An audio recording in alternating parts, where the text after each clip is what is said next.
नमस्कार, आप देख रहे हैं कशिश न्यूज़ की खास पेशकश मैं, तुम और हम, और आपके साथ मैं हूं दीपक शर्मा और मेरे साथ हैं दो बहुत ही खास मेहमान। हम उनसे आपका परिचय कराएंगे, लेकिन एक संक्षिप्त परिचय मैं अपनी ओर से देना चाहूँगा। हमारे साथ जो व्यक्ति हैं वो संगठन में जो शाखाओं पर फल फूल लगे आप देखते हैं, उन फल फूलों में निखार उस शाखा की उस तने से आती है जो जड़ के माध्यम से ज़मीन से जुड़ी होती है। तो संगठन की वो जड़ हैं जो अमूमन पर्दे के पीछे रहकर संगठन को मजबूती प्रदान करते हैं, कई महत्वपूर्ण भूमिकाओं में रह चुके हैं। इसके साथ ही सवर्ण आयोग के उपाध्यक्ष की भी इन्हें जिम्मेदारी दी गई है। हमारे साथ हैं हमारे खास मेहमान राजीव रंजन प्रसाद जी। राजीव जी, बहुत बहुत स्वागत है आपका। और उनके साथ हैं उनकी अर्धांगिनी रागिनी रंजन जी। आपका भी बहुत बहुत स्वागत है रागिनी जी। और जैसा कि हमारा ये कार्यक्रम है तो हम पारिवारिक कार्यक्रम के तौर पर परिवार की जो मुखिया मानी जाती हैं और वो गृहिणी होती हैं, तो हम राजीव जी की अर्धांगिनी से ही शुरू करना चाहेंगे। और सबसे पहले तो ये जानना चाहेंगे कि ये जोड़ी कैसे बनी। हमने इनका जो संक्षिप्त परिचय दिया वो हमारे लिए संक्षिप्त होगा, लेकिन कई लोगों के लिए वो सपना होता है। तो इतने महत्वपूर्ण व्यक्ति से जब विवाह हो रहा था तब ये कितने महत्वपूर्ण थे, किस तरह से रिश्ता बना, किस तरह से बातचीत हुई, ये हम चाहेंगे कि आप हमारे दर्शकों को थोड़ा बताएं। ज़रूर। सबसे पहले तो मैं इंडियन ऑयल प्रोडक्ट रही, बरौनी ऑयल रिफाइनरी में मेरा जन्म हुआ, वहीं मैं बड़ी हुई। लेकिन बहुत सारे वातावरण को मैंने जाना, जैसे पॉलिटिकल बातें, सामाजिक बातें, आर्थिक तौर से क्या हो सकता है। मैंने मिथिला यूनिवर्सिटी से मैनेजमेंट किया था और साथ में मैं मास्टर भी रही हूँ इकोनॉमिक्स से। तो थोड़े कुछ पॉलिटिकल लोगों का आना जाना होता था घर में। तो ये रिश्ता एक पॉलिटिकली एक आया घूम करके कहीं से मेरे भाई के सामने। एक लड़का है राजीव रंजन प्रसाद, बहन की शादी वहीं होनी चाहिए। तो हमारे दो बड़े भाई हैं, वो यहाँ आए और मेरी मदर इन लॉ से मिले और उसके बाद ये बातें आगे बढ़ी। शायद मेरे किस्मत में राजीव जी थे ही, इन्हीं से होना था। मुझे कुछ भी नहीं पता था कौन है नहीं है, बस मैं इतना ही जानती थी कि एक कोई पॉलिटिशियन है। तो उसके बाद जा कर के यहाँ रिश्ता तय हो गया। तो हमारे डायरेक्टर ने पूछा कि तुम्हें पता है किससे हो रही है। हमरे सर कुछ नहीं पता है, नाम पता है राजीव रंजन। वो यहाँ आए और लौटने के बाद उन्होंने कहा कि बेहतरीन है, बहुत अच्छे हैं, तुम करो उनसे। और हमारी शादी इस तरीके से हुई। बड़ी मज़ेदार शादी थी। इनके बहुत सारे लोग थे, पत्रकार लोग थे, जिन्होंने मैंने पहली बार अपने जीवन में देखा कि पूरी रात रहे। बहुत एंजॉय किया उन्होंने इस शादी को। हमारी चूँकि पंजाब से बहुत सारी फ्रेंड हुआ करती थी, सब हमारी शादी में शामिल थे। तो शादी बहुत मज़ेदार हुई। दोनों तरफ से गाना बहुत चला, जो उस ज़माने की ये बात है। अच्छा, मतलब ये नॉर्मल अरेंज मैरिज की तरह रहा। नॉर्मल अरेंज मैरिज था, कंप्लीट अरेंज मैरिज। और आपको ये पता नहीं था कि लड़का क्या कर रहा है, लड़के में क्या खूबियां हैं, और लोगों ने इनसे मिलकर थोड़ी आपको बहुत जानकारी थी कि मेरे यहाँ एक ऑफसेट प्रेस था, तो इनका एक बैनर या कुछ पोस्टर बनकर आया था। अच्छा। तो उतना मुझे पता नहीं था, लेकिन मुझे ये जानकारी थी कि ये पॉलिटिशियन है एक अच्छे। और उसके पहले ये जानकारी ज़रूर थी कि ये सुभाष चंद्र बोस पार्क का जो है वो उसमें एक बहुत महत्वपूर्ण भूमिका रही है। तो ये थोड़ी बहुत जानकारी थी। और ये पता था कि एक अच्छे पॉलिटिशियन हैं, चूँकि भाई ने हमें मुझे बहुत कुछ बैकग्राउंड बताया था। तो मतलब आम लड़कियां जो अपने होने वाले पति की तस्वीर फोटो के माध्यम से देखते हैं, आपने पोस्टर में देखा है? हाँ, मैंने पोस्टर में देखा। ये दिलचस्प बात है। राजीव जी, आपने भी पता लगाने का प्रयास किया होगा किससे मेरी शादी हो रही है, या घर वालों ने कुछ बताया होगा कि हाँ अब इससे रिश्ता तय कर दिया है हमने, क्या कुछ वो यादें हैं? देखिए, इस शादी में हमारे जो दो बड़े साले हैं, दरअसल वो हमारे मित्र भी थे, हम लोगों से मिलना जुलना अक्सर होता था। तो उनके माध्यम से ये रिश्ता आया था। और मेरी माताजी और पिताजी का बड़ा योगदान था। फैसला उन लोगों को लेना था। और मुझे इतनी जानकारी थी कि पोस्ट ग्रेजुएट हैं, MBA इन्होंने किया है, और साथ साथ राजनीति में रहने के साथ साथ एक शिक्षित परिवार का जो वातावरण है, दोनों परिवारों का मेल होगा तो अच्छा लगेगा। शादी के पहले ये सच है कि एंगेजमेंट में हम लोगों ने एक दूसरे को केवल देखा था, और जो आम तौर पर होता है कि ऐसे देख लिए वैसे देख लिए, वैसा कुछ नहीं हुआ। इन्होंने शायद किसी तरीके से मुझे कहीं देखा था, तो ऐसा होता है, लेकिन ये सच ऐसा ही हुआ। लेकिन ये है कि जिस समय मैं 1990 में जनता दल का उम्मीदवार था सुशील मोदी जी के खिलाफ, और 91 में मेरी शादी हुई, तो मैंने अपने साले साहब को, होने वाले साले साहब को कहा कि मेरा रास्ता बहुत आसान नहीं है, और पहला चुनाव भी आप जानते हैं कि हम हार चुके हैं। तो बोले कि नहीं वो सब ठीक है, लेकिन आपको कोई एतराज़ नहीं अगर हो तो हम लोग शादी चाहते हैं कि आपके साथ ही हो।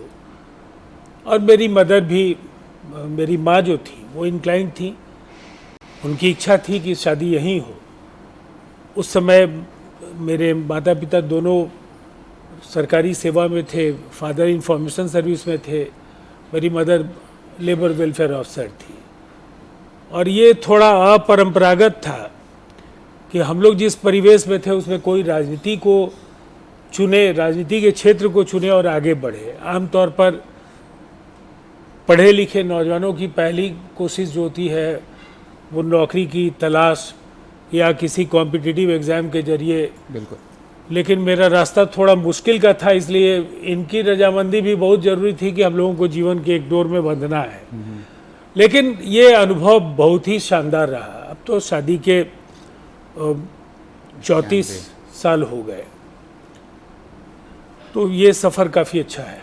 चलिए, एक चीज़ जो रह गई है वो ज़रूर दिलचस्प बात है, आपने चोरी चुपके इन्हें कैसे देखा, कहाँ देखा? Oh my God. नहीं बताना तो। वो था कुछ, वो मेरी बहन छोटी थी, बहुत छोटी थी, माँ के साथ आई थी शॉपिंग करने पटना मार्केट। तो उसने कहा कि एक पोस्टर लगा है राजीव रंजन। मैंने पूछा लोगों का, राजीव रंजन बहुत बड़े नेता हैं, उन्हीं का पोस्टर है, पर दीदी ने वो ना काले हैं। मैंने बोला ये काले कैसे, भैया तो बताए बहुत गोरे गोरे हैं। तो ये बोले, कह रहे और भी पता था, जैसे पार्लियामेंट्री बोर्ड के मेंबर रहे हैं लालू जी के साथ, ये सब जानकारी थी मुझे। तो मेरे डायरेक्टर बोला क्या, क्यों असमंजस में, मुझे देखना है सर। तो मुझे ये पता था, भैया से मैंने सुन रखा था कि राजस्थान होटल में रोज़ बैठते हैं। अच्छा, बैठ की जहाँ लगती है उसका पता लगाया आपने? मैं दरभंगा से अकेले आई पटना, और राजस्थान में बैठी 1 घंटा 2 घंटा बीता, मुझे कहाँ पता चल रहा है।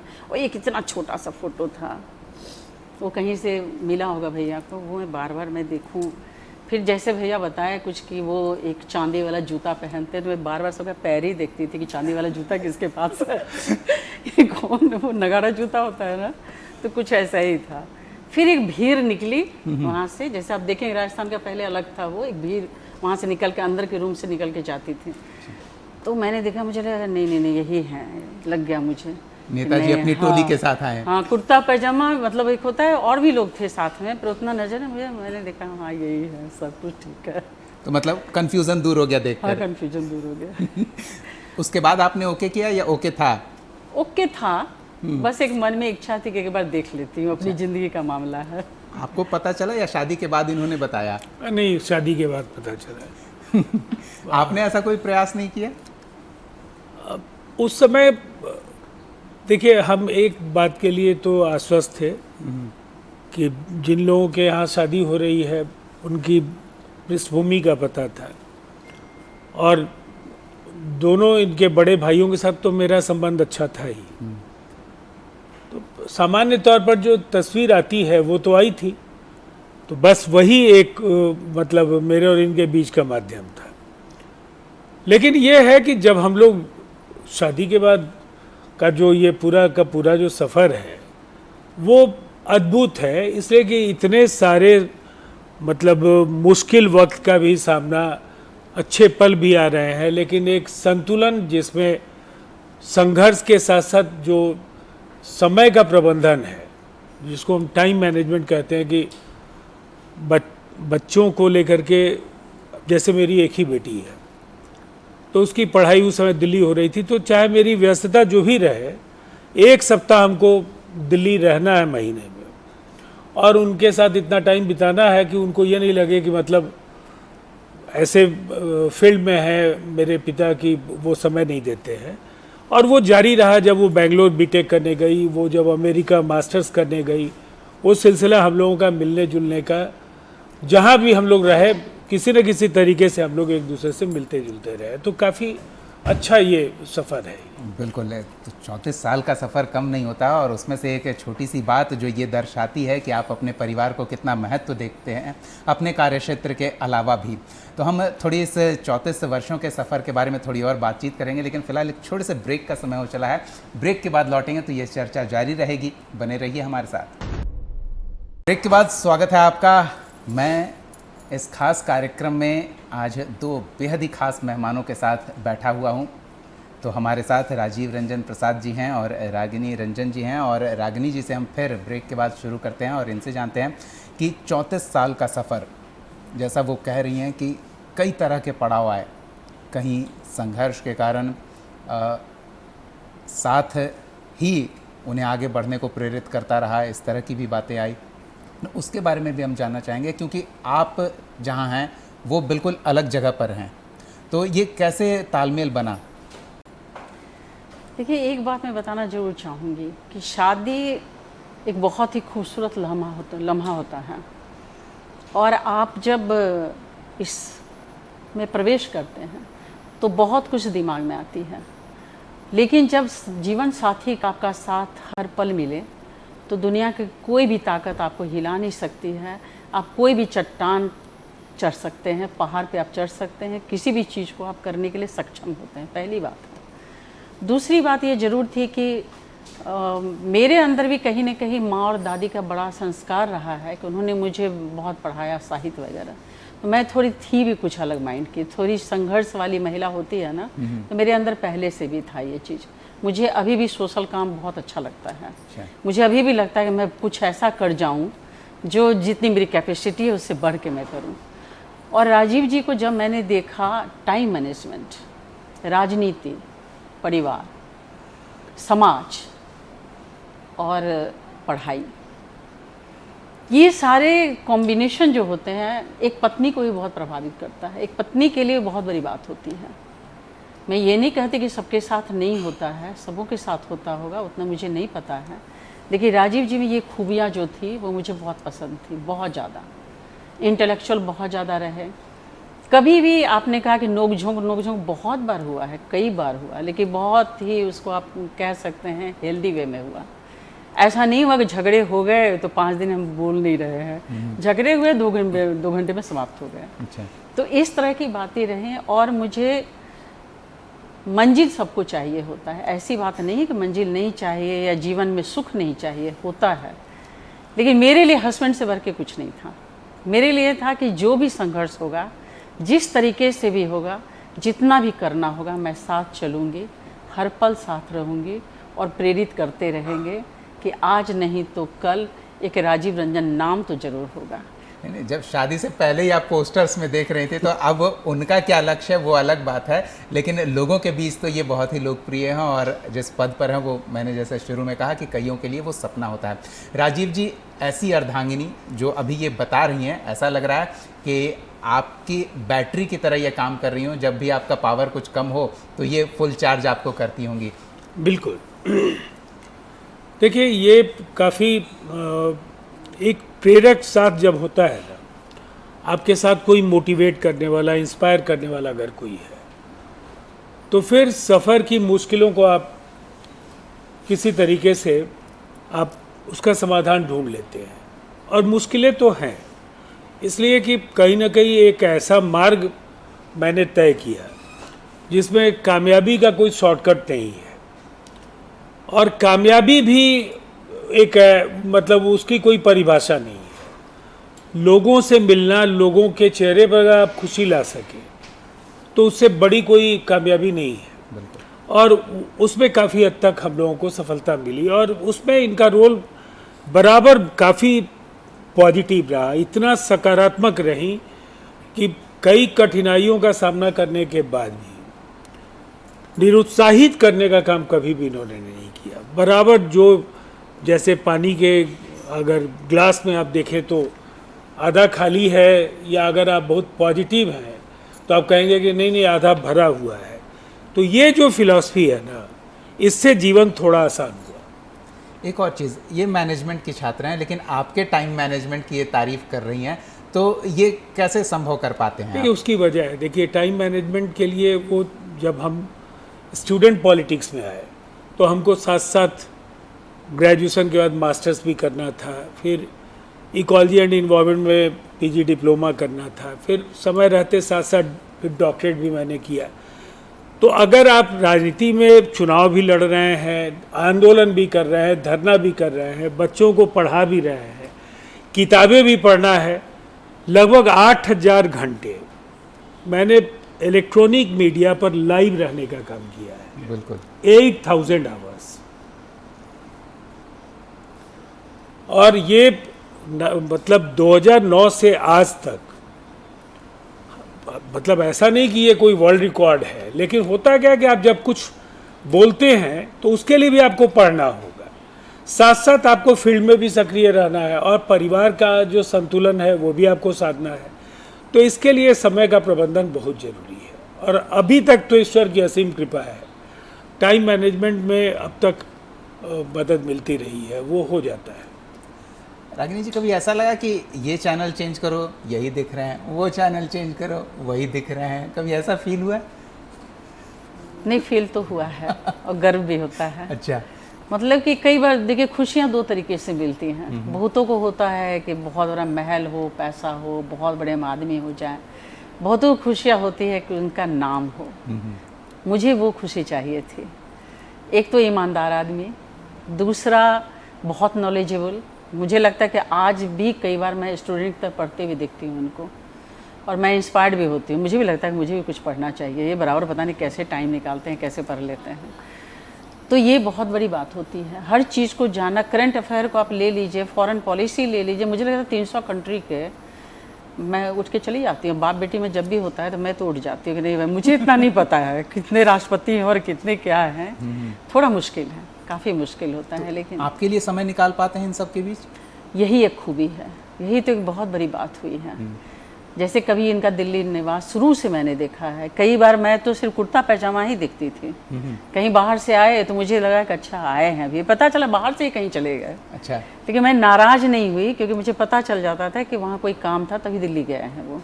और फिर फ़ोन पे तुरंत बात करते थे, पहुँचते के साथ। जब से मोबाइल आया तो तुरंत बात करते थे कि ऐसी बातें थी इसलिए मैं वहाँ रुक नहीं पाया, मैं निकल गया यहाँ से। तो ये ट्रांसपेरेंसी जो रही ना लाइफ में, एकदम कंप्लीट ट्रांसपेरेंसी, वो कहीं ना कहीं आपको ना पूर्ण कर देता है। कहीं लगता ही नहीं कि गैप है। कभी ऐसा लगा घूमने फिरने कहीं जाते हैं? हम लोग अब तो बेटी को लेके जो कमिटमेंट है वो तो कह चुके हैं, लेकिन पत्नी को लेकर क्या कमिटमेंट है वो हम आपसे जानना चाहते हैं। नहीं, वो सच है। यही तो है कि संतुलन साधने में माहिर आदमी है, चाहे वो अमेरिका हो, यूरोप हो, इंडिया हो। मतलब मैं ही पीछे हटती हूँ कई बार। मुझे ही लगता है कि नहीं घूमने नहीं जाना है। अच्छा। पर ये जरूर कहते हैं नहीं चलो घूमने। उनका कहना है कि जो आंखों से देखोगी वही सच और कुछ नहीं है। सब यही रह जाता है। राजीव जी, कहाँ जाना इन्हें पसंद है? अब देखिए हम लोग कई जगहों पर गए, लेकिन अब उसमें हिंदुस्तान के अंदर भी कुछ कम तो नहीं है। बिल्कुल। पूरी दुनिया में घूमने के बाद तो यही लगता है कि हम लोगों के देश में जो कुछ है वो दुनिया के किसी हिस्से में एक चीज़ मिलेगी। यहाँ तो आपको पहाड़ भी, जंगल भी, बीचेस भी, यहाँ बैकवाटर्स भी। हिंदुस्तान अनोखा है। बिल्कुल है। तो हिंदुस्तान में कई अच्छे ऐसे दर्शनीय स्थल हैं जो इन्हें भी पसंद है और हमें भी पसंद है। वैसे हम लोग अमेरिका, यूरोप, एशिया के ज़्यादातर देशों में तो जा ही चुके हैं और अभी भी कभी भी ये पूरा नहीं होता। ये दुनिया बहुत बड़ी है। मौका मिला तो वहाँ भी जाएंगे। रेस्टोरेंट में कभी साथ जाते हैं कभी कभी। इन्हें क्या पसंद अभी है? छावा लास्ट में हम लोग हाल में हम लोगों ने मतलब देखा। एकदम अपडेटेड हैं आप लोग। हाँ। छावा हॉल में देखा हम लोग। और नहीं, छावा तो हम लोग 3-4 साल के बाद हॉल में गए थे। हाँ, तो बहुत इस दिनों फिल्म के को के रिव्यूज बहुत अच्छे थे। सिलेक्टिव फिल्म हाँ, लेकिन देखते हैं वो ऐसा फैमिली की क्वालिटी टाइम अंदर देखते हैं हम लोग। इतने सारे वेब सीरीज कभी मौका मिला हम डॉक्यूमेंट्रीज देखते हैं। जैसे नेपोलियन पर कोई है, कोई हिटलर कुछ पर ना है, कुछ उससे भी लेने लायक हो हाँ नहीं, तो वो उससे कुछ ले कुछ लिया चीज़ें जाए। अपने ज्ञान का परिमार्जन और वो जानकारी रोचक है तो अच्छी लगती है। बिल्कुल, आपसे बात करना ही काफ़ी रोचक लगा हमें और वक्त की बाध्यता है, नहीं तो और लंबी हम बातचीत ज़रूर करते। एक छोटे से ब्रेक के लिए रुक जाते हैं और ब्रेक के बाद हम जानेंगे कि ये जोड़ी और कितनी दमदार आगे की क्या संभावनाओं पर विचार करती है। बने रहिए हमारे साथ। ब्रेक के बाद स्वागत है आपका। काफ़ी दिलचस्प और रोचक बातचीत हो रही है इस जोड़ी के साथ जो बहुत ही कमाल की है, और वो जोड़ी है राजीव रंजन प्रसाद की और रागिनी रंजन जी की। लेकिन जोड़ी साथ साथ कितनी दमदार है ये तो हम समझ पा रहे हैं, कितने आप दोनों के बीच तालमेल है और सामंजस्य है ये भी हम समझ पा रहे हैं। और लगता है कि हमारे दर्शकों को सीखने की आवश्यकता है कि इतने व्यस्त समय के बावजूद, इतने संघर्ष के बावजूद ये सफ़र कैसे सुहाना हो जाए, ये आपसे सीखें। लेकिन राजीव जी, सफ़र में ठोकरें भी लगती है, मुश्किलें भी आती है। आपने जिक्र किया कि शादी से पहले ही आपने एक बड़ी हार का सामना किया था, और ऐसे में शायद अगर कोई आम घर वाले अपनी लड़की का रिश्ता ऐसे लड़कों से करें तो वो थोड़ा सोचें, निराश हों कि इसके हाथ तो हार लग रहा है। तो हम उसके बारे में भी जानना चाहेंगे, वो कितना संघर्ष का दौर था और कितनी बड़ी चुनौती थी जिससे आपको पार पाना था। देखिए, मुझे अवसर तो मिला और मैं सबसे कम उम्र का संसदीय बोर्ड का जनता दल का सदस्य बना, और विश्वनाथ प्रताप सिंह जी की आंधी थी। 89 में भी मैं संसदीय बोर्ड का सदस्य था, और 90 में मैं सुशील जी के खिलाफ जनता दल का उम्मीदवार बना। उस समय सुशील जी भी पहली बार चुनाव लड़ रहे थे, लेकिन सुशील जी छात्र आंदोलन के 1974 से 77 के बीच एक बड़े नेता थे, और राजनीतिक तौर पर हम लोगों के मुकाबले उनका कद काफ़ी बड़ा था। हमारे खिलाफ उस दौर में जाबिर साहब रिबेल हो गए, जाबिर हुसैन साहब, और जिसकी वजह से मैं पहला चुनाव हारा। लेकिन मैं ये मानता हूँ कि चुनाव तो मैंने उसका 1995 में भी, और वो TN सेशन साहब का दौर था, बहुत लंबा चुनाव, काफ़ी जटिल चुनाव में उस समय फिर जनता दल का उम्मीदवार था। आखिरी चुनाव में 2015 में दीघा से चुनाव हारा। लेकिन पार्टी के अंदर जिम्मेदारियां लगातार मिलती रही। कभी किसी राज्य का मैं प्रभारी रहा, अभी भी मैं असम का प्रभारी हूँ, पार्टी का राष्ट्रीय प्रवक्ता भी हूँ। साथ में एक जो कमीशन की जवाबदेही है वो तो है। अवसर मिला तो चुनाव में लड़ूंगा, इसलिए कि अब तक जो कुछ भी रहा है, मैं मानता हूँ कि सबका रास्ता बहुत आसान नहीं होता है, और हम लोगों की भी एक श्रेणी है, हमारे जो अनुभव हैं वो यही बताते हैं कि बहुत हतोत्साहित होने की ज़रूरत नहीं है। आपको एक जज्बे के साथ, आपने अगर राजनीति को माध्यम बनाया है समाज सेवा का, लोगों के बीच आप कुछ करना चाहते हैं, तो सफलता असफलता दोनों के लिए मानसिक रूप से खुद को तैयार रखिए। जरूर ईमानदारी के साथ कोशिश होनी चाहिए, हम कामयाब होंगे, अच्छे लोग चुनाव में जीत करके आएंगे, तो एक जो उनका योगदान समाज के बेहतर बनाए जाने के लिए हो सकता है, उसकी बेहतरी के लिए हो सकता है, वो और बेहतर तरीके से हम कर पाएंगे। लेकिन सब कुछ अपने बस में नहीं है, जो है हमारे बस में वो है मेहनत, और हम मेहनत करते रहेंगे। अच्छा रागिनी जी हैं, हम थोड़ी देर से बातचीत कर रहे हैं तो ये ज़रूर एहसास हो गया है कि आपके संघर्ष को ये भली भांति देख रही हैं, समझ रही हैं, और आपके मेहनत से भी ये परिचित हैं। कभी इन्होंने आपसे ये नहीं कहा कि इतना मेहनत करते हैं, मिलता क्या है? नहीं, मुझे लगता है अब इसको कैसे आप देखते हैं उस पर भी बहुत कुछ निर्भर करता है। देखिए, कई बार आपको अपेक्षा के अनुरूप परिणाम नहीं हासिल होते हैं तो फिर आप निराश होते हैं। लेकिन राजनीति में दो तरह के लोग आए हैं। इस देश ने लोकनायक जयप्रकाश नारायण को भी देखा, विनोबा भावे को भी देखा। हम लोगों का योगदान तो उनके मुकाबले कुछ भी नहीं है। महात्मा गांधी ने इस देश को आज़ादी दिलाई और उन्होंने कभी कोई चुनाव लड़ा ही नहीं, तो उनका मूल्यांकन चुनावी सफलता के आधार पर तो नहीं किया जाता है। बिल्कुल बिल्कुल। और मैं मानता हूं कि उन लोगों के मुकाबले हम लोगों की कोई गिनती नहीं है। मतलब एक विराट और जो महामानवों की जिनकी चर्चा हम लोगों ने की, उस तरह के व्यक्तित्व भी इस देश में रहे हैं। तो आपको अपना काम करना है और अंततः कामयाबी मिलती है बहुत अच्छी बात है, नहीं मिलती है लोगों के बीच रहिए, उनका काम कीजिए। और राजनीति का जो असली माध्यम है, राजनीति एक ऐसा माध्यम है जनसेवा। जहाँ लोगों की ज़्यादा से ज़्यादा मदद कर पाए। बिल्कुल। रागिनी जी से हम इन्हीं भावों को ये कैसे देखती हैं वो समझ लेते हैं। रागिनी जी ये तो बता रही हैं कि मंजिल से खुशनुमा इनका रास्ता है और उस रास्ते पर चलते हुए ये संतुष्ट हैं। आपको ऐसा कभी लगा कि जो डिज़र्व करते हैं वो और कुछ? एक आम आदमी तौर पर जरूर लगा कि जो डिजर्व करते वो मिलना चाहिए। लेकिन कई बार होता है कि आप संघर्ष को स्वीकार कर लीजिए, तो मैंने वही किया, मैंने संघर्ष को ही स्वीकार किया कि देखते हैं कि ईश्वर कब करते हैं।